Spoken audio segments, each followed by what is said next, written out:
Hello, all. I'm Hemavati. I'm here to share a story named For Sale Baby Shoes Never Own, which is written by Ernest Hemingway. It is a six-word story, one of the most beautiful, famous examples of flash fictions. Versions of the story date back to the early 90s, and it was being reproduced and expanded upon within a few years of its initial publication. When I came across Ernest Hemingway's six-line short story, I started to cry. For sale, baby shoes never own. The biggest event of my life was the death of my son Ben. He was never after a very normal pregnancy, and I went into a labor at full term spontaneously. He just didn't make it. The signs were there, at towards the end of a labor, that he was in distress, and so I was taken into the theatre for an emergency C section. Ben never breathed outside the womb. That's why Ernest Hemingway's six-line short story made me cry. For sale, baby shoes never own. It's funny how six words can transport you to another world.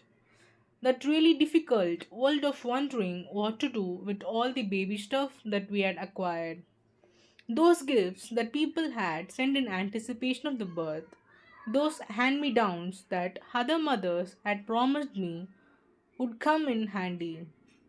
That pile of cloth nappies that I had been accommodated and think that I'd be washing. Instead, they got used as tracks. Heartbreaking. And the very strange thing about the old time of Ben's death, the funeral, the coffin, scattering the ashes in the river, and the tears that would not stop flowing was the completely clarity and realization that only in the present moment was everything okay. It was immediately apparent that the past was too painful. It was full of memories of being so happily and joyfully expectant, and the future was too daunting. It was full of empty dreams and baby shoes that had never been owned. Yet, when I could keep my mind from its wanderings into the past or future, I found myself blessed, feeling strangely wonderful, powerfully moved, heartbroken with such incredible love. Sitting with that feeling of surrender and the powerfulness was very humbling, and I could not change it for the world. I was blessed by that experience. I did get rid with all the baby stuffs and baby shoes eventually. It took me a while.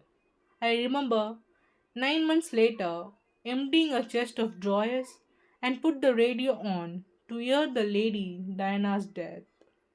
A six-line story equally heartbreaking. Car crash. Princess dies. Motherless boys. I didn't put those baby shoes up for sale. I put my hat up for breaking again and again. Thank you.